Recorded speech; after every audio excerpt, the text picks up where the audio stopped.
ಹುಬ್ಬಳ್ಳಿಯ ಕಾಲೇಜು ಆವರಣದಲ್ಲಿ ನೇಹಾ ಕೊಲೆ ಪ್ರಕರಣಕ್ಕೆ ಸಂಬಂಧಪಟ್ಟ ಹಾಗೆ ನೇಹಾ ಕೊಲೆಯನ್ನು ಖಂಡಿಸಿ ಎಬಿವಿಪಿ ಕಾರ್ಯಕರ್ತರು ಪ್ರತಿಭಟನೆಗೆ ಮುಂದಾಗಿದ್ದಾರೆ. ನಿನ್ನೆಯಿಂದಲೂ ಕೂಡ ಪ್ರತಿಭಟನೆ ಮಾಡ್ತಾನೆ ಇದ್ದಾರೆ ವಿದ್ಯಾರ್ಥಿಗಳು. ಕಾಲೇಜು ಆವರಣಕ್ಕೆ ವಿವಿಧ ಕಾಲೇಜಿನ ವಿದ್ಯಾರ್ಥಿಗಳು ಈಗ ಪ್ರತಿಭಟಿಸೋದಕ್ಕೆ ಆಗಮಿಸಿದ್ದಾರೆ. ಸರ್ಕಾರಕ್ಕೆ ತಮ್ಮ ಪ್ರತಿಭಟನೆಯ ಬಿಸಿ ಮುಟ್ಟಿಸೋದಕ್ಕೆ ಈ ಪ್ರತಿಭಟನೆಯನ್ನ ಜಾಲತಾಣದಲ್ಲಿ ಲೈವ್ ಬಿಡ್ತಾ ಇದ್ದಾರೆ ವಿದ್ಯಾರ್ಥಿಗಳು. ರಾಜ್ಯ ಸರ್ಕಾರದ ವಿರುದ್ಧ ಧಿಕ್ಕಾರ ಕೂಗಿ ಎಬಿವಿಪಿ ಆಕ್ರೋಶ ವ್ಯಕ್ತಪಡಿಸ್ತಾ ಇದೆ. ನೇಹಾ ಹತ್ಯೆ ಮಾಡಿದ ಫಯಾಜ್ನ ಗಲ್ಲಿಗೇರಿಸಬೇಕು ಅಂತ ಹೇಳಿ ಪ್ರತಿಭಟನಾ ನಿರತ ವಿದ್ಯಾರ್ಥಿಗಳು ಆಗ್ರಹಿಸ್ತಾ ಇದ್ದಾರೆ. ಪ್ರತಿಭಟನಾಕಾರರ ಮನವೊಲಿಸೋದಕ್ಕೆ ಪೊಲೀಸರು ಹರಸಾಹಸ ಪಡ್ತಾ ಇದ್ದಾರೆ. ಪ್ರತಿಭಟನಾ ವಿದ್ಯಾರ್ಥಿಗಳಿಂದ ಹುಬ್ಬಳ್ಳಿ ಧಾರವಾಡ ರಸ್ತೆ ಬಂದ್ ಮಾಡಿಸಲಾಗಿದೆ. ಪೊಲೀಸರು ಮನವಿ ಮಾಡಿದ್ರೂ ಕೂಡ ಪ್ರತಿಭಟನಾಕಾರರು ಸ್ಪಂದಿಸ್ತಾ ಇಲ್ಲ. ದಲಿತ ವಿಮೋಚನಾ ಸಮಿತಿಯಿಂದ ತಮಟೆ ಬಾರಿಸೋದ್ರ ಮೂಲಕ ಮೆರವಣಿಗೆ ಸ್ವರೂಪದಲ್ಲಿ ಪ್ರತಿಭಟಿಸ್ತಾ ಇದ್ದಾರೆ. ನೇಹಾ ಹಿರೇಮಠ ಪ್ರಕರಣದಲ್ಲಿ ನ್ಯಾಯ ಸಿಗಲೇಬೇಕು ಅಂತ ಆಗ್ರಹಿಸಿ ಆಕ್ರೋಶ ವ್ಯಕ್ತಪಡಿಸಿದ್ದಾರೆ.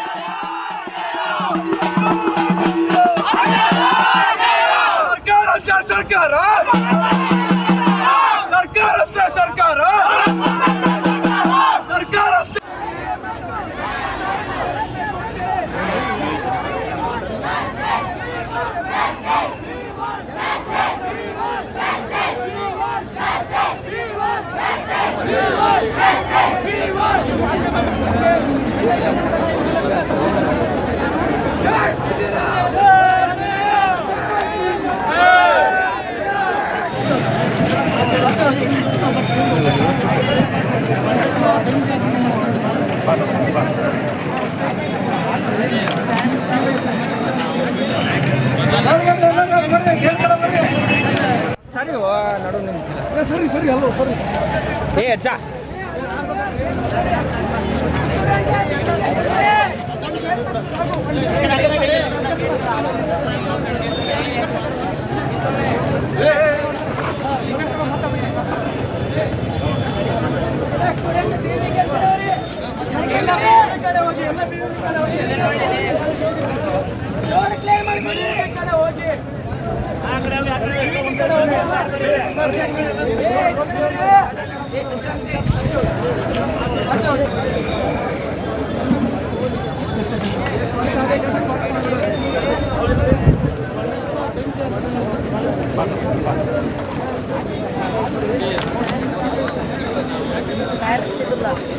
ಸರಿ ನಡು ಸರಿ ಸರಿ ಅಲ್ಲ ಸರಿ ಏ ಅಜ್ಜ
ಪ್ರತಿಭಟನೆ ದೃಶ್ಯಗಳು ಒಂದ್ ಕಡೆ ಗಮನಿಸ್ತಾ ಇದ್ದೀರಾ, ಯಾವ ರೀತಿ ವ್ಯಾಪಕವಾದ ಆಕ್ರೋಶ ವ್ಯಕ್ತವಾಗ್ತಾ ಇದೆ ಘಟನೆಗೆ ಸಂಬಂಧಪಟ್ಟ ಹಾಗೆ ಅಂತ.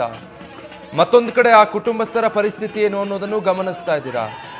ಅಂತ್ಯ ಸಂಸ್ಕಾರಕ್ಕೆ ಎಲ್ಲ ರೀತಿ ಸಿದ್ಧತೆಗಳನ್ನು ಮಾಡಿಕೊಂಡು ಮೃತದೇಹ ಕೊಂಡೊಯ್ತಾ ಇದ್ದಾರೆ. ವಿದ್ಯಾರ್ಥಿ ಸಂಘಟನೆಯ ಆಕ್ರೋಶದ ಕಟ್ಟೆ ಹೊಡೆದಿರೋದಂತೂ ಹೌದು.